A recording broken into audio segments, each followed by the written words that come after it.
This year, actually, compared to last year, funds did better.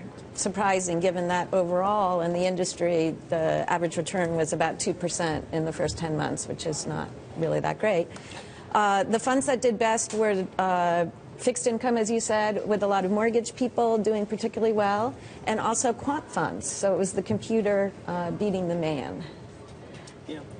And I think Kathy's hit on something really interesting there, which is the role of the human being in these things. It's been a lot of debt. A lot of debt trades did very, very well. But actually, of the traditional macro funds, the first one comes up only at somewhere along the lines of like the 20th place. And yet you're seeing AHL, you're seeing a lot of quantitatively driven funds, including the number 2 fund, QuantEdge, which is a quantitatively driven macro fund, where they've taken the human emotions out of it. What's interesting is that a lot of people made a lot of money, I think. So these are just algo funds. It's sort of algo with an economic twist. Algo with an overlay type stuff. Right there. Which I think is very cool.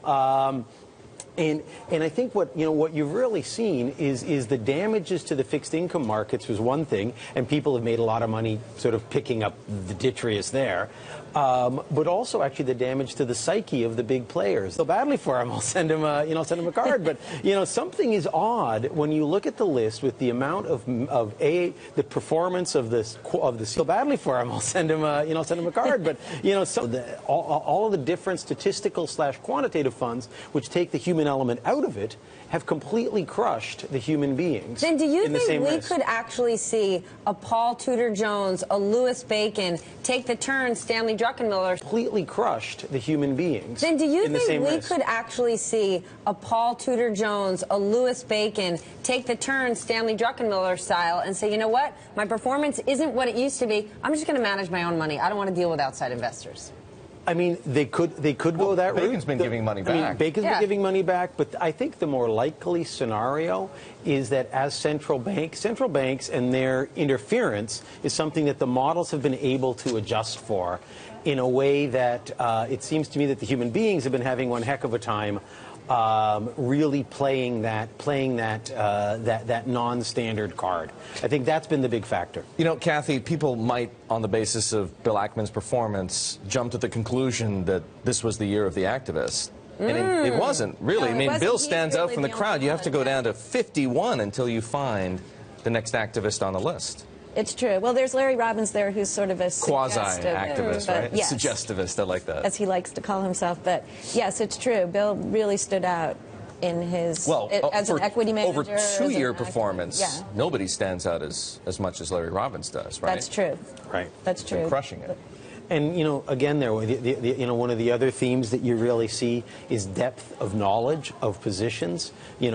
In any room that you're in, there's not a whole lot of people that will know more about what they hold than a Larry Robbins and a Bill Ackman. You might like him, you might not like him, but by gosh, they know what they hold, and they're not afraid to hold a small number. In 08, Larry Robbins lost half his money. Literally down 50%. In 09, he's up 100%. He does it again last year. And, that's what you're along for. And the guys at, QuantEdge out in C and his team out in Singapore, they openly tell you, we are targeting 30% volatility. If you can't handle down 40%, don't come and play. You gotta have to have an iron gut. You gotta have an iron gut. And Ackman, by the way, he ain't exactly promising 1% a month either. He's the definition. But once you get past sort of the top 10 managers here, even if you're in the top 100, the performance isn't that great if you bench it against the indices. So what does that say about the fact that hedge funds continue to get money poured into them when their performance isn't that great? I mean, my take on that is, the Olympic marathon. The indices are going to capture the entire field. And more what you're seeing is that the top managers continue to do well, but the index is going to capture the average return of the pack. And if you open up the Olympic marathon to anyone who wants to run, right now the average time is whatever, 2:15. That time's going to go to 3 hours, 4 hours. The average performance will sink. But gold, silver, and bronze will still go to the same 3 people.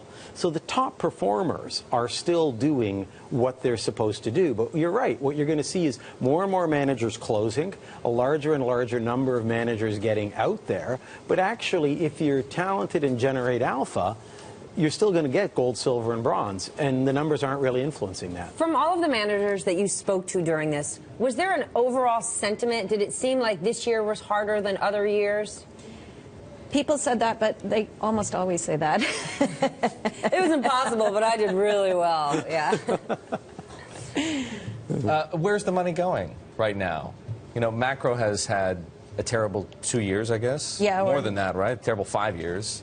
And, yeah, so money is coming out of macro. Although you talk to some people who say it's been bad for so long, maybe this really maybe now's is the time year to go back that in. you But can is it go back it's in. going into activist strategies? It's going Still into large multi-strat firms? Yes, and people like Dan Loeb, sort of, that do some activism, Some value investing. Yeah, those people are getting a lot. But Dan Loeb, similar to a Larry or a Bill, you could ask Dan about any position He is not a has, suggestivist. But also, I have a suggestion for you.